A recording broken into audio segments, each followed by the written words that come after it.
right, we'll start up. I'm going to start off this practice just sharing with you a little bit about my trip to Greece. I led a yoga retreat there. And when I was planning that retreat in Greece, I went through another company who already has this set up with the hotel. And it was on an island called Amorgos. And I had never heard of Amorgos. I had heard of Mykonos, I've heard of Santorini, I've heard of these are the touristy islands, but with just a little bit of research, I knew that it was going to be good. And anyway, created it over a year ago, and we finally got to go. And when we went over to Greece, I will say that's one place, I don't know if you've been or not, it's a little complicated because there's all these different steps that you have to take. We had already bought our flights, and then we found out, obviously we had to find the Santorini and take the ferry over to Amorgos, because on that island, there's no airport, there's no hospital, there's only 2 police officers, there's only 1 veterinarian, like it's only 2,000 people on this island and 20,000 goats. So there's a lot of goats. Anyway, we didn't realize when we bought the flights that there was only 1 ferry to and from that particular island per day, and it didn't line up. So we had to change everything. Anyway, that's where I said it gets a little complicated. You have to look at all the pieces before you book your arrangements. Anyway, it worked out. We went and stayed a night in Greece, a night in Athens. We wanted to see the ruins. Very much worth it. Don't spend too much time in Athens if you ever go. Just go on to the islands. We went through Santorini. It was crowded. It was chaotic. It was tons of tourists, but beautiful, right? And then we ferried over to Amorgos, which was very authentic as far as culture goes, not overpopulated whatsoever. And it was perfect, right? Especially with what we're going through now, to be in a place that wasn't overcrowded, in a place that wasn't overly touristy, that, the locals there even would fly out or ferry out to shop. There's not a lot of shops on the island, even though there's several villages. Anyway, it was great because there was a lot of downtime. A lot of the retreats we go to, there's a lot of exploration and adventures that we can get into, and we're going. But this was like a beach destination, and there wasn't tons to do on the island, so it was a true retreat. We really got a lot of time just taking in the atmosphere, taking in the great food, seeing the beauty of the sea and the cliffs that come down into the ocean. Anyway, one day we decided, okay, we're gonna hire a driver and a guide, and we're gonna take a little island tour. And we'll go to one of the villages with all the labyrinths and check that village out. We're gonna go to a beach that's not as accepted. There were like 3 beaches close to us that we could walk to, but we wanted to go see what another beach looked like. And then there was a monastery that had been built over 1,000 years ago. And that's what I want to talk about. So the monastery was built on the side of the cliff. 8 stories, even though each story was tiny, like it was small on the inside, and it was literally engraved into the land. Now it was whitewashed, like a lot of the other whitewashed buildings are in Greece, at least the islands. But originally it had not been, because it needed to be camouflaged. In fact, a lot of the villages in those on those islands did not have the whitewash originally, because the biggest threat they had was pirates. And so when the pirates would, land at the shore, they needed to be concealed. They needed to be camouflaged so that they wouldn't be looted or, all the other stuff that pirates would do. Well, they would build these, kind of like stone walls that kind of camouflage. It looks very much like the landscape to kind of be hidden back there. And the labyrinths were created through the little towns on purpose to confuse the pirates that didn't know the village. And so if they were looting or stealing or getting into trouble, right, they would get confused and get lost in the town, and then they could be overtaken by the villagers. And then there was always a place in the middle where the women and the children would go, where the men could defend them. So anyway, the story goes, when we went up to the monastery, it was 300 steps up to the monastery. Now the steps had not originally been there. They were built later for tourists. But before that point, there had been these monks that lived in another place, and they had gotten attacked. That happened a lot with monasteries in ancient times, they would be attacked. Well, one of their valuables was this painting, this beautiful painting of Mother Mary, and she had baby Jesus kind of touching her face, and that was like their big valuable piece, right? Well, they had taken this piece that was also silver plated, and the only thing that wasn't silver plated was Mary's face. Anyway, so it was a valuable piece. They had taken this valuable piece and they were leaving whatever land that I can't remember where their monastery had originally been. But they were out at sea, and guess who came? The pirates. And so they had thrown this relic overboard because they didn't want the pirates to get it. It broke when it hit the sea. Supposedly it broke in half. And then they thought it was lost at sea, but it wasn't. It washed up to the island of Amorgos in one piece. It had come back together miraculously. And so therefore they said, if you wanted miracles, so all the people on the island, they wanted any type of miracles for health or for childbirth or for, anything like that, going through disease or whatever, they would go to this monastery and bring the gifts to this painting of Virgin Mary. So anyway, the story goes, they found this and the monks were like, okay, it was found, it's recovered, it's in one piece, it's a miracle. That means God's telling us to build a monastery here on this island. So they decided it needed to be right at the cliff. And so they climbed somehow up the side of the cliff about 900 feet, and they found this old rusted construction pick. And they took that as a sign from God and from Mary, this is where it needed to be built. So they built it way up high for protection's sake too, but also because that's where they found the pick. And they created this monastery, and it didn't have a door. So the only way the monks could enter or exit or bring supplies in or out was from the top of the monastery, which was at the top of the mountain. And it was kind of like a drawbridge they would control from the inside. Now, the story goes that pirates discovered they did have something very valuable, and this monastery was there, and they were going to attack it. And so when the pirates were coming, the monks in the monastery, they had little tiny windows where they could look out, to see what was happening at the sea. And supposedly they saw these pirate ships coming. And they were nervous, because they were going to be under attack soon. And then another miracle happens. The captain steps off the ship, he turns into stone. And then the pirate ships turn to stone. So when you're at the top of the monastery looking out at the ocean, there's these two big rock formations coming up out of the sea. And you guys, it's funny because one of them kind of looked like a pirate ship a little bit. Anyway, so that they were sharing that. These are the miracles that can happen with this relic. So that's what you get to go see in the chapel. Couldn't take pictures in there, but it was really cool. But when you go into the monastery now, of course, they've got the steps you have to climb up, so it's a feat. But the door was so small. The door was tiny. It's like Alice in Wonderland in a way. It stood about this tall, and it's pretty skinny. And I noticed that on the other chapels and churches on the islands, all of the doors were like that. But people weren't tiny, people were regular size.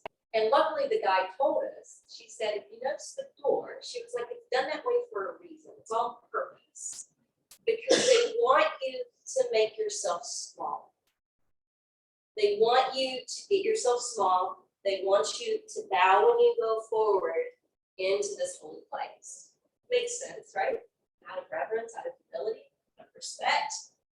But that's where I'm going to end the Greece story. Other than to say the labyrinths were built because of the pirates, and it eventually became whitewashed and trimmed in blue after Greece, I guess, became a country and allowed the islands to come in, and that was their respect for the flag, because the flag is blue and white. So ending that, I want to bring it back to yoga, because this is a spiritual practice, not just an art and science. And in this spiritual practice, it's not about making ourselves small at all. It's about going inside, recognizing that there is something infinite within. It's recognizing that we can hone in and become more empowered. This is about finding our strength, finding our value, finding our purpose. So this is about becoming larger than life, opposite of what that door represents at that monastery. Yes, you can humble yourself. Yes, you can honor and show respect. But we were made in the like image. According to the yogic philosophy, we have power, we have creative ability, we can tap into infinite potential and possibilities. And so I want you to take the yogic aspect of that when you're going into the practice, to find the part of you that's enough, the part of you that is strong, the part of you that is resilient, the part of you that is light, the part of you that is a soul, the part of you that has purpose. Okay, because that's what I want you to find today. We are going to be doing a little core work. It's not my favorite either, but sometimes we need to go into our weaker link. And my weakest link, I feel like, is the core. So maybe that's the case for you as well. Let's go ahead and start on our backs. Have the strap kind of close by. And fan out your feet. And let your hands rest on your abdomen. Close your eyes.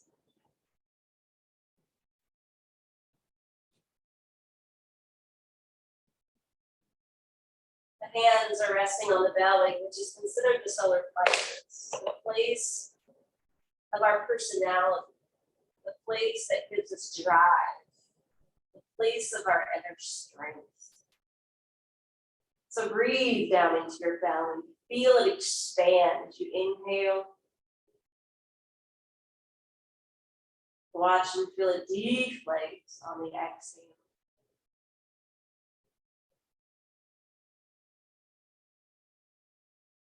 And just continue to open up the channel of your own personal breath.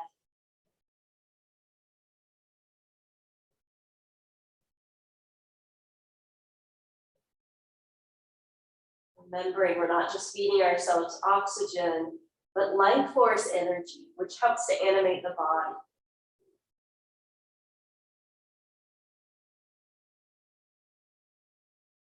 What gives fuel to the body.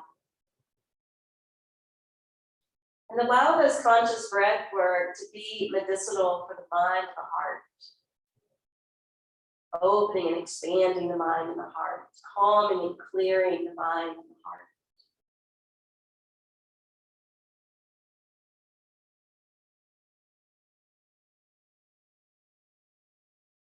Take about 3 more breaths to center.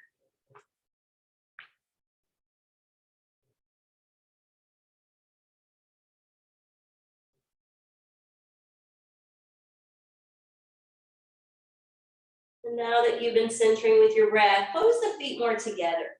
Once you slide them together, grab a hold of your strap and unroll it. Bring your right knee in towards your upper body to wrap the strap around the sole of the foot. We're going to start off with Padangusthasana, the supine variation. Far into your left leg, so press out for your left heel, contract for your left thigh. Push the foot up into the fabric of the strap. Spread the toes so you can see the white of the ceiling in between each one. Find your edge of flexibility with your hamstrings, not going too far. Finding that Goldilocks approach where it's just right.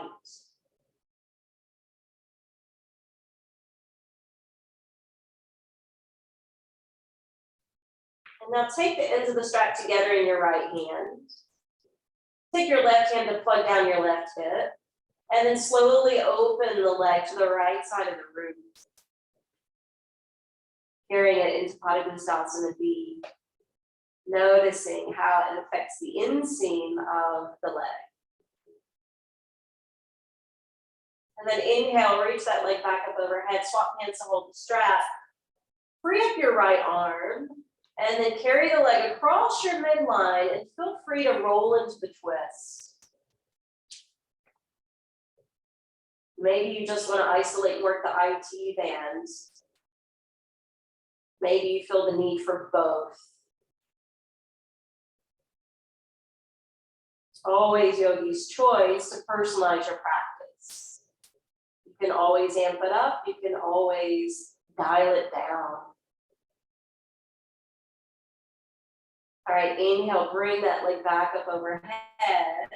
Exhale, bend the knee.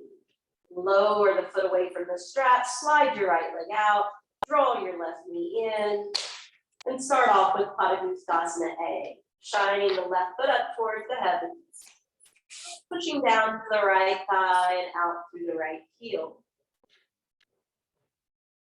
Finding your edge of flexibility on this side, remembering it may alter.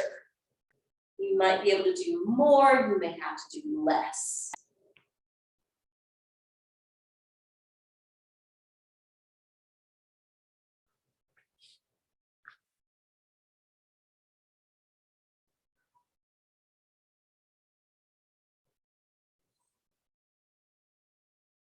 Now take both ends of the strap into your left hand, use your right hand to plug down the right hip. Sail that leg open to the left side of the room.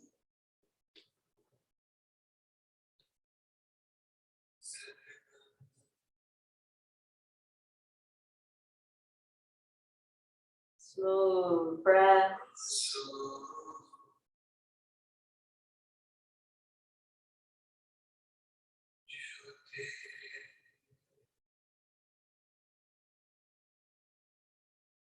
Inhale, bring the leg back up, swap hands to hold it. You can just work the IT band, sitting the leg across the midline, or you have the liberty to roll into the twist.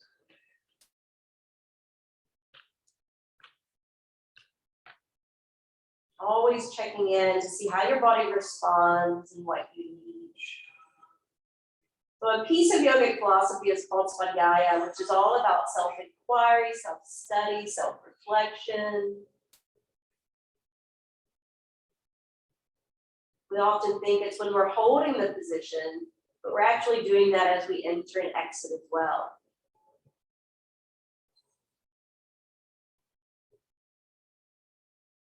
Inhale, exit out of that twist. And bending the knee to remove the strap. Send the strap to the side. And you're gonna slide your left leg out. Now your palms are gonna flip down and they're gonna rest beside your thighs. We're gonna work on single leg lifts. So point your right foot and lift it skyward at a slow speed. And then flex to the ankle and lower down, leading with the heel. If you need to land the foot, that's okay. Otherwise, try to hover to work the lower abdominals more. Point the toes, inhale slowly, sail it sky. Flex to the ankle and gently lower. We're gonna do it 3 more times on this one side. It's a good strengthener for the lower abs, but also for the hip flexors. Feel the various engagements with the different flexion of the foot. More engagement on the front side with one, more engagement on the back side with the other. Now the next time you send that right leg skyward, you're gonna bend the knee, and you can take a hold of the back of your thigh or the front of your shin. That depends on the flexibility you have with your knee here. On your next in breath, we're gonna take the arms overhead like a Y shape, and we're gonna send the right leg long.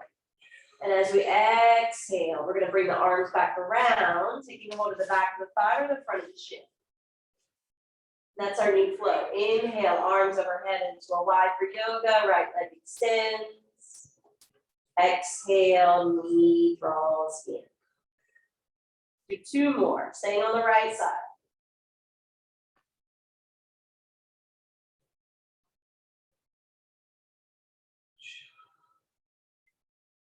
A little core work involved here, even though it's not too intense.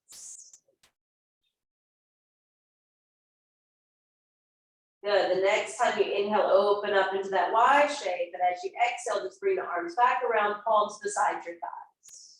Taking that to the left, point the left foot, inhale, sail it sky. Flex the ankle at the top, and then lower, leading with the heel. So it's not about being a rocket, so just point the toes, slow precision. And the slowness of the work can actually build strength and a state of mindfulness.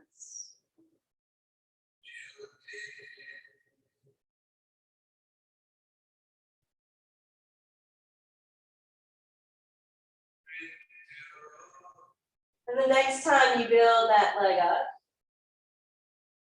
you can exhale, bend the knee, taking a hold of the back of the thigh or the front of the shin. All right, inhale, arms into a wide shape as the left leg reaches out in front of you. And then as you exhale, draw it back in. Continue that process like we did the previous side.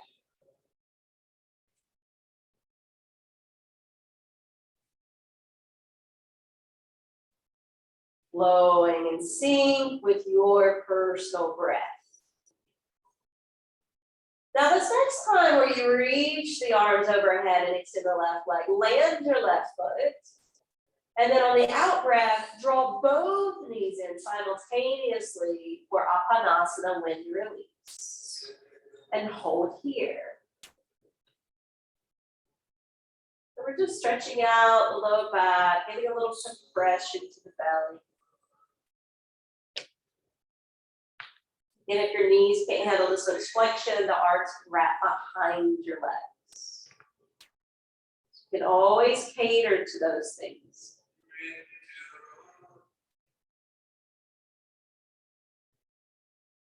Now affirm internally within, I reduce my scattered forces to rise up and away into the sky. Often those scattered forces that create a disconnect from our true self. And now lower the feet gently to the floor. Roll to your right side. Push down through your left hand and slowly come up. All right, we're gonna go into tabletop. So with that being said, check in with the thickness of your mat and how it feels against this hardwood floor.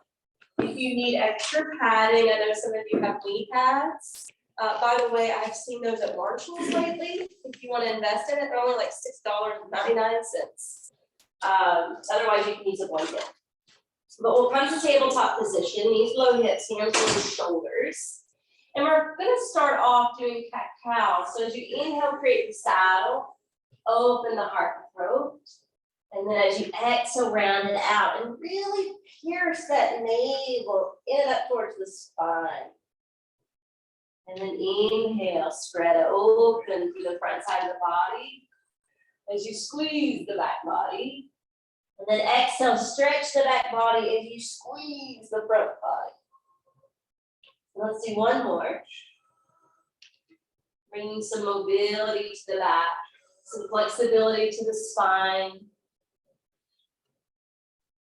and some activation to the inner organs. All right, inhale, flatten the back, curl the toes, launch into downward facing dog. When you arrive to downward facing dog, press into your hands and feet. Shine up through your seat. And let your head bow between the arms. Breathe slowly and deeply. So on your next out breath, descend your knees and rock back to child's. Keeping your hands super glued to the mat. Inhale, rock forward. Exhale, down dog. Take a deep breath in. Lengthen through your arms and spine. Exhale, dip to your knees and fold back to child's. Arms stay active. One more. Inhale, rock forward. Exhale, downward facing dog. Inhale, be here, and exhale, knees. And back to child's. This time, rest your elbows, relax your fingers, and take some rest. And Debbie, I know this may be difficult for you potentially, so you can actually come forward to crocodile if that's best for your knees. And if anybody else needs that alternative, always options.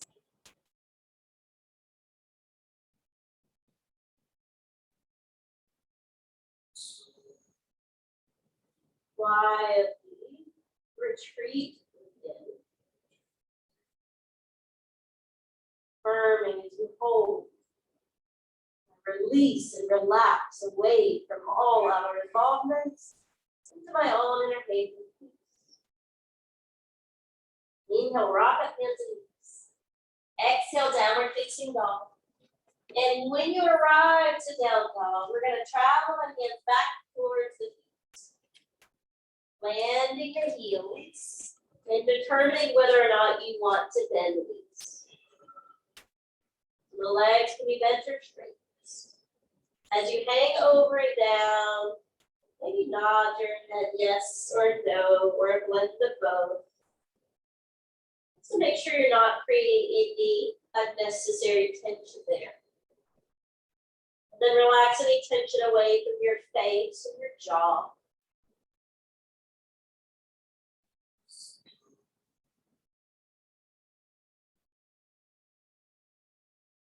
So on your next in breath, bend your knees.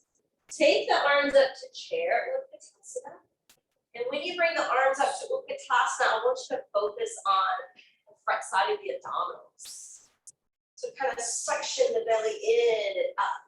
Now keep that suctioning in up. As you exhale, fold and take the arms back. And then inhale, keep the belly suctioning in and up as you lift the arms again. Good, and as you exhale, you're bringing the palms down to walk the hands out as you lift the heels.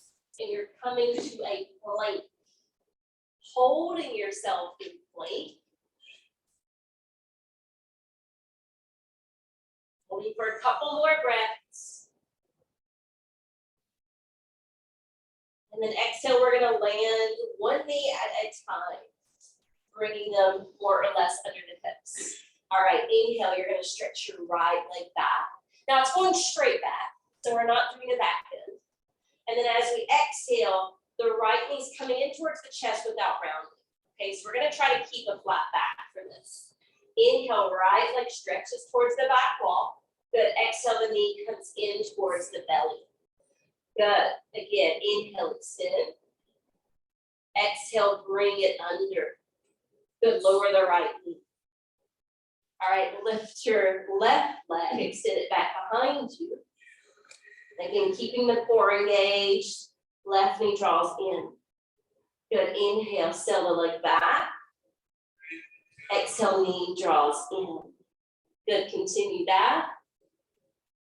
Inhale, extends. Exhale with the flexion. Last one. Good, bring the left knee down, rock the hips forward, and you're gonna come down to Sphinx.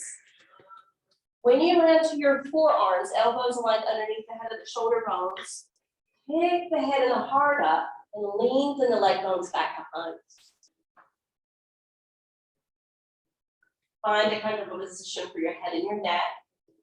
Set your drishti at one place, your focus with your eyes.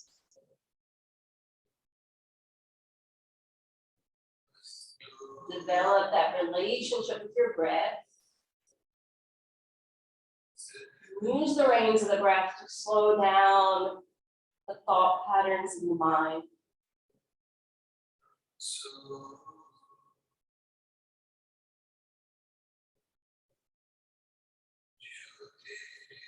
Next, exhale. You can loosen your glutes. You can slide your hands back under your shoulders and bow your head.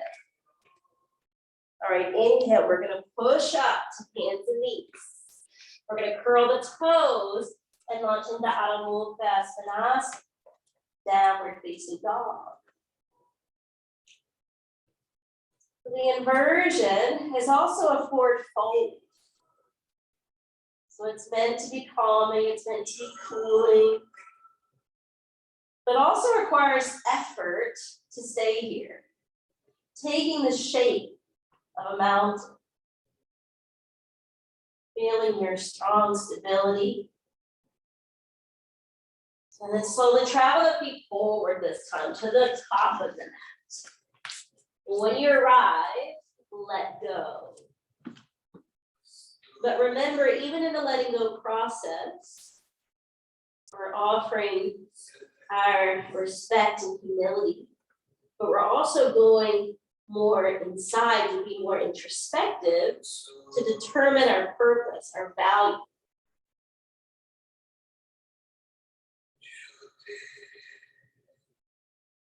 Tap into that power, inhale, express it here by rooting the feet, reaching the arms up and overhead, maybe looking upward worship. Being thankful as you bring your hands down, hold sweet home to the heart. All right, we're gonna continue. Inhale, arms lift. Feel that extension, that expansion. Exhale, fold straight down the middle. Returning to Uttanasana, affirming as you hold. Nothing on this earth can hold me down or back. I am willing to tap into my power and potential. Inhale, let's halfway up. Look out with your eyes. And then exhale, straight back down.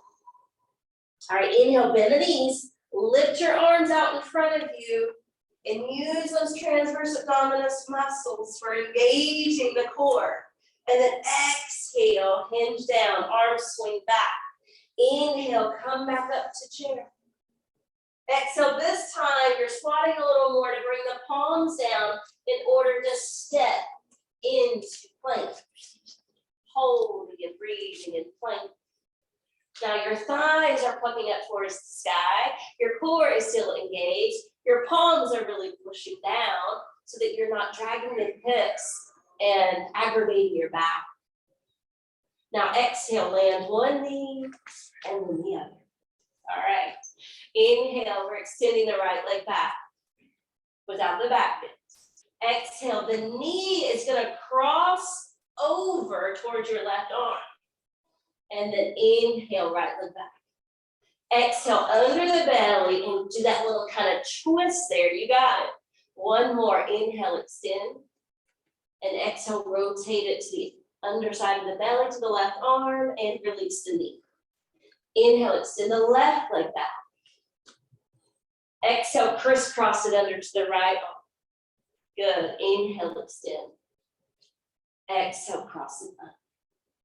So in Blissful, we were doing this from a downward facing dog. And this is more the gentle way of doing it. All right, when you're ready, set the left foot and knee down to the floor. Curl the toes, launch into downward facing dog. So we'll take that little vinyasa. Inhale, be here. Exhale, dip the knees to the floor, untap the toes, push back into extended child, or you can come forward to that crocodile. Inhale, lift. Exhale, down dog. Inhale, stretch out. Exhale, knees down and press back. We're doing one more. Operate from your breath. And again, you can come to crocodile if you can't have the flexion in the knees and child's otherwise. Be in Balasana. Resting the arms, relaxing the hands, penetrating the third eye of the brow.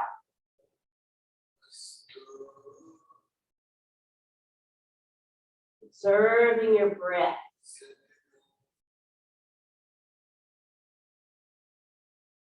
Controlling the breath.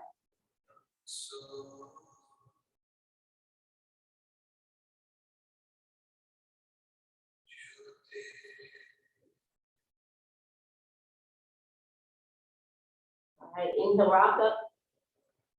Exhale, we're coming down to the front of the legs, to the belly, stacking to the arms.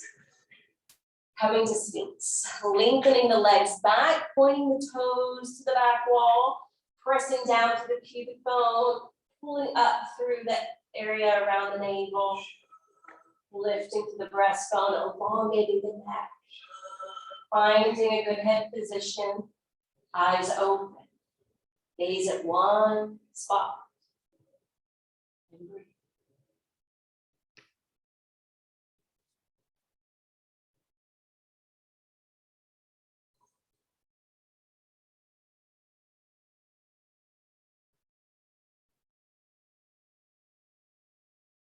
Exhale, let go of the glutes, hands slide back, head comes down. Inhale, push up to all fours. Exhale, downward facing dog. Got a little pattern going today. Let's walk the hands back towards the toes. Coming to the back of the mat as you fold to Uttanasana or dangling. But not making yourself small. Going in and recognizing the vastness within.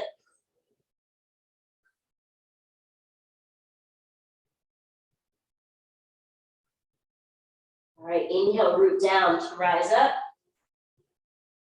Gather the energy you need. And bring some gratitude into your heart. All right, we got one more flow here. Inhale, arms up.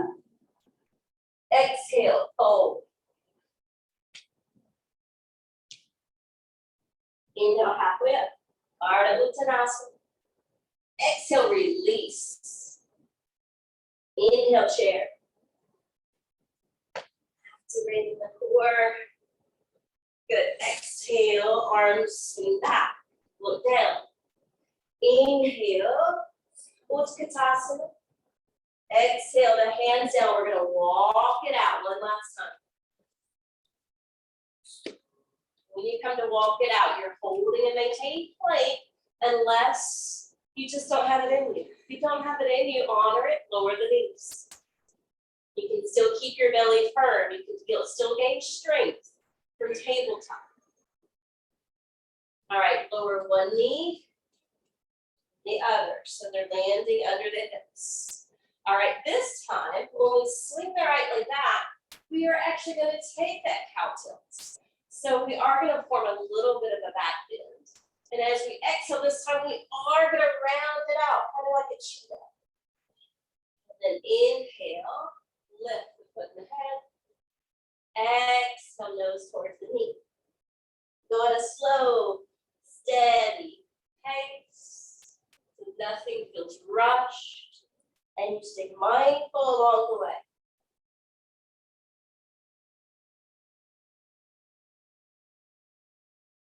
And then release the right side. Take it to the left. Left leg swings back, head lifts up. Exhale, draw in and round out.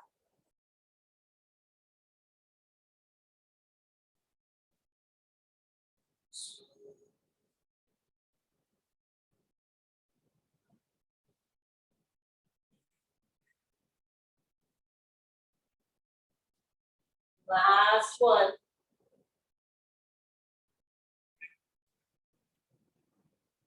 After the curling in, you can step that left knee down. One more of those vinyasas. Launching into downward facing dog. Inhale, create more length. And then exhale to knees. And back to child's.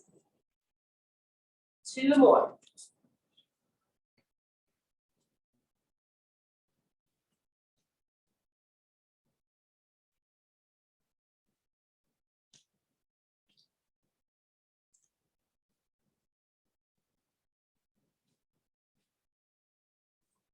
And the next time you return to down dog, be here.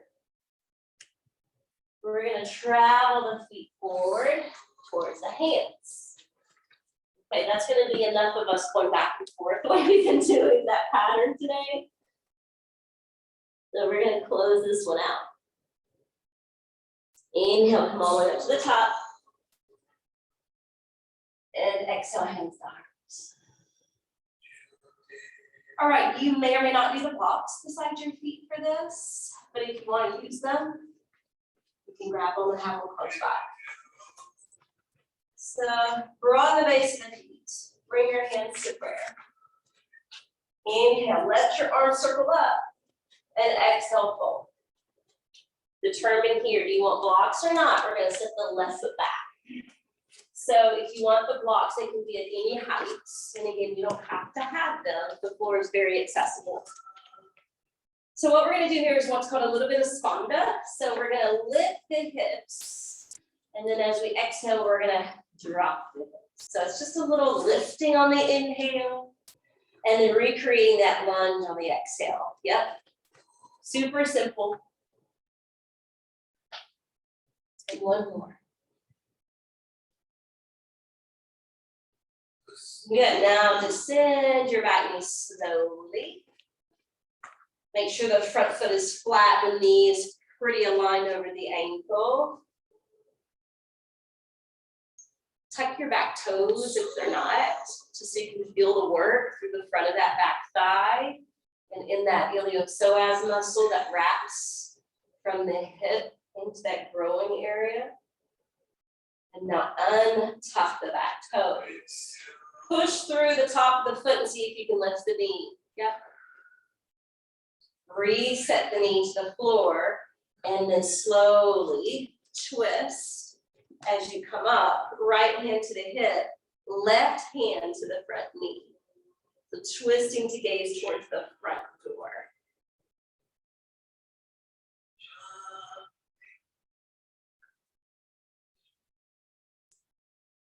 Good, exhale, unwind, bring the hands back down, curl the back toes under, step it to the front, and then we'll step the right foot back. Again, choosing blocks or not, and if you choose blocks, they turn to different heights. Inhale, we're lifting, exhale, we're sinking. We're just lifting up and down as we breathe. Try to match it up.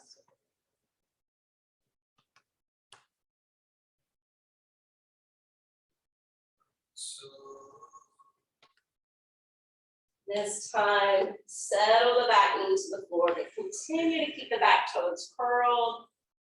It's okay to lean forward. That work you're receiving. And then untuck the back toes, press into the top of the foot, see if you can potentially lift the back knee, and then send it back down. Adding any support if needed.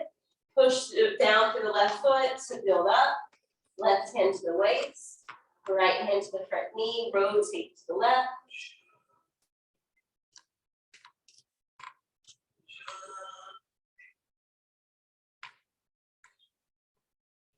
And exhale, unwind, hands down, back toes curl under. Lift the knee and then step it to the front. The blocks that may be beside the feet, you're now going to bring forward and under your hands. Does anybody need blocks? Everybody has them? Okay, perfect. So basically look at your alignment as being like tabletop, right? So think about the distance between your knees and your wrists normally. And consider that when you're here standing between your heels and your wrist, okay? That way you have a nice long spine. Okay, is this gonna work for everyone?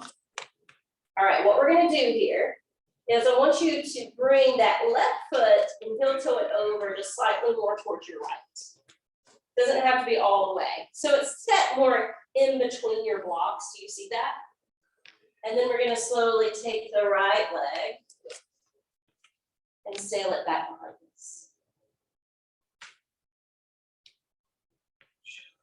Okay, we're gonna try something here. As we exhale, we're gonna bend the standing knee and we're gonna bend the back knee and just kind of hunker down. And then as you inhale, you're straightening and extending the legs again. Good, exhale, bending the knees, slightly curling in. Good, inhale, extend. Good, do one more.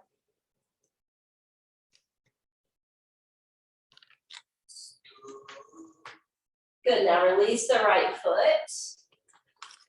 And replace the right foot where the left foot was, and slowly send the left leg back behind you. Flex that foot, push back through the heel, square through your hips, keep your sacrum pretty level instead of becoming asymmetrical. And then when you're ready, bending the knee.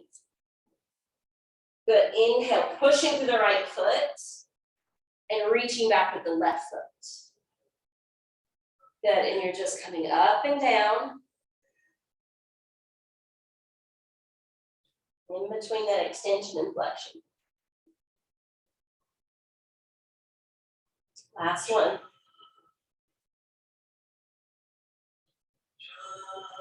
And now lower the left foot, balance out the feet, and then slowly pick up your hands to stand. Oh, that was so much better than the last class, because in the last class, we were launching into airplane and then being the seagull up and down. It's nice doing it with blocks. Okay, we're gonna be stationed on the feet. Kind of lodge them into the floor, just like if someone were to come push you, they couldn't sway you. Right, have you ever tried to do that in the ocean with the waves? To anchor your feet in the sand? It's almost impossible, right?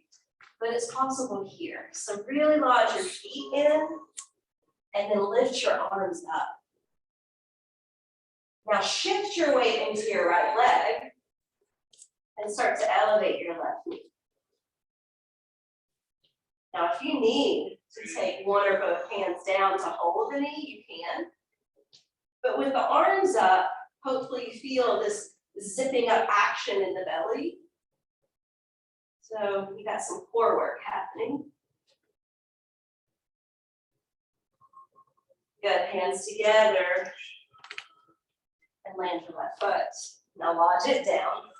Shift your weight to that side. Arms can elevate. Knee on the right side can lift. You can hold the knee if you need to. I'm just trying to activate the core today. Breathe.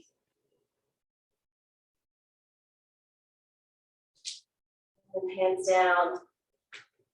That's out. All right, separate your feet. Bend your knees. Now, if you need to sit on a block, you can. But you may not need that. You might be able to be here freely. But sometimes that can help with the knees. Sometimes that can help to stay out of the hips if it's too intense. It can also help with balance. All right, take a couple more breaths here. This is also good for the back. We often think, oh, it's good for hips. Oh, it's good for, helping to eliminate weights and get things going. But also good for the low back. All right, we're going to take the hands around safely. Come down if you're on that block. You may have to scoot back a little bit so you're more at the middle of your mat. So we're going to do a few boat poses. We talk so much about pirates. So we're going to do it the easier way. We're going to hook and lace the hands behind the left thigh. And we're going to lean back with our spines, pick up the left foot. And what you're trying to do is look at your thighs, try to see if they can be parallel, like next door to each other. The easier way is using the arms to assist the core. Just make sure your core is tightening up. And then if you want to explore not using your hands into this half version, you can do that. Your leg might get a little quivery, but that's all right. All right, exhale, land that foot. Sit upright. Hands go underneath the right thigh, and then you can lean back. Yep, and then you can elevate the foot. And if you want to explore, releasing the hands, or you can utilize the hands.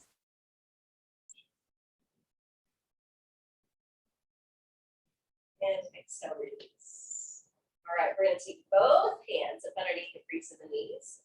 And we're going to come, this is like more of the front part of the sits bones. This is on top of the sits bones. And leaning back kind of takes us to the back of the sit bones. That's where I want you to be. So go to the back side of your sit bones and slowly lift one foot, then the other. Use your hands to assist unless you want the challenge. It's just the half boats. And we're going to bring the feet down and the forearms behind us.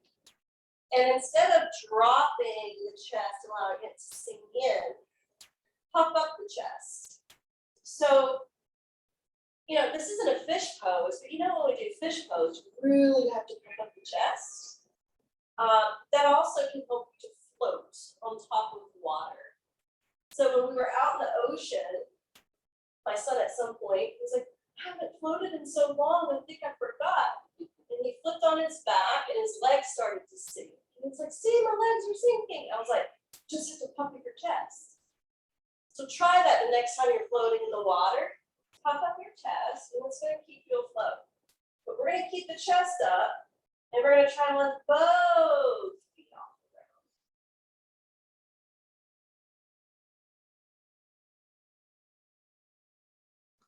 Gaze towards the feet or beyond. And then slowly slide your arms down and lower to your head and your neck. And let your feet just fly up into this variation of Aparita Karani.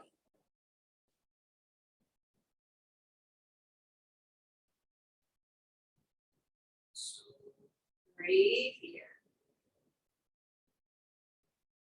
And now lower the heels and let them hover. Stretch your arms towards your feet. Pick your head up and create kind of that canoe type shape. So you're really squeezing into the belly. And then on your exhale, you can lower your head down. You can draw the knees in. And you can return to wind release. This is one of the first poses we started with when we were warming up the body and warming up the core. Now let's take a final twist. So open your arms, let the knees roll up.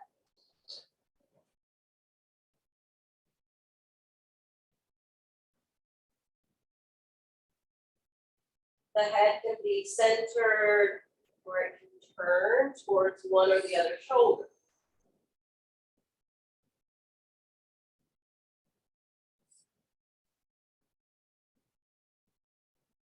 So there was a lot of gripping in the belly with the core work. So let the gripping go. Let it be soft. Let it receive the stretch. And let the belly bellow in and out as you breathe.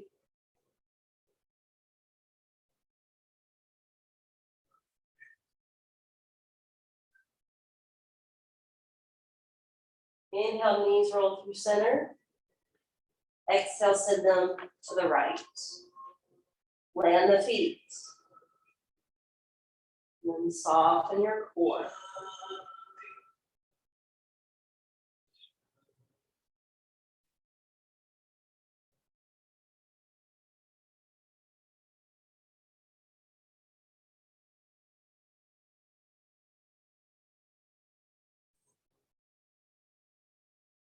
So today, our peak poses were those boat variations.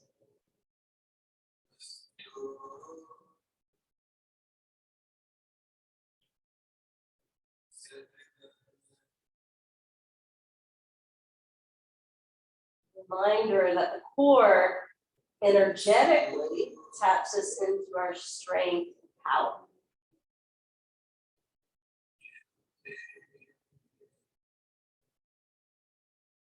And gently roll the knees to center. Land your feet. And then if you want any props for Shavasana, this is your opportunity to grab some and to provide that. Maybe you want Stonehenge. Maybe you want a block under a bolster. Sending that underneath the knees for support. Maybe you desire a back bend, since we didn't get too many heart openers in today.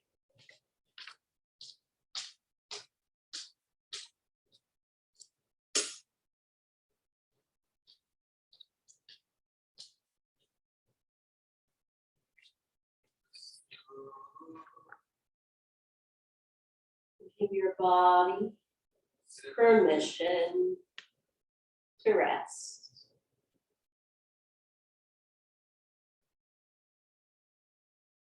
I'm going to switch the music. So if you need something to follow, you can listen to the eternal chant of Om. That's what the soundtrack is called, Eternal Om.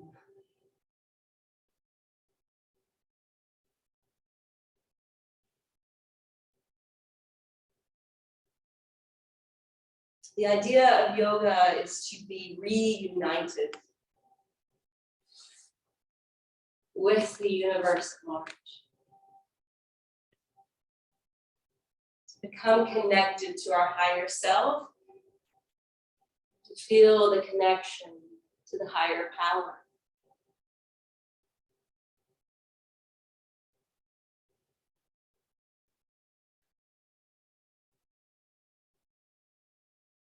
Give yourself this gift, presence, the remainder of the practice.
count 7 more breaths.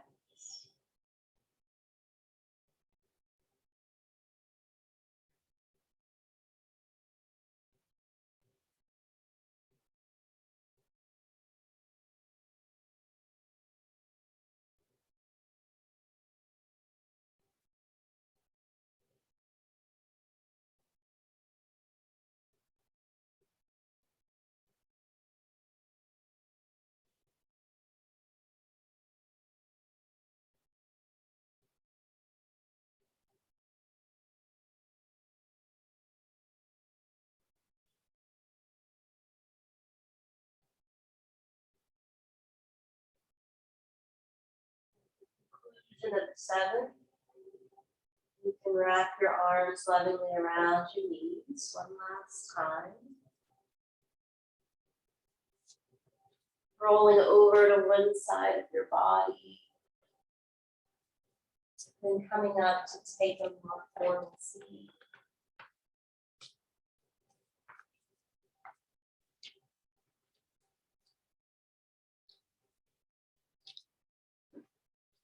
Sitting upright, just tuning inside.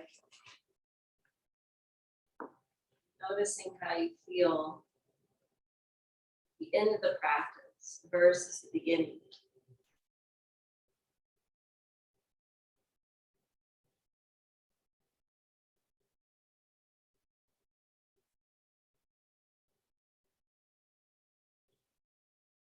Hopefully feeling a positive shift somewhere, some way. Drawing the hands to prayer. The light that I hold inside sees, honors, and bows to the light I see within each of you. Namaste.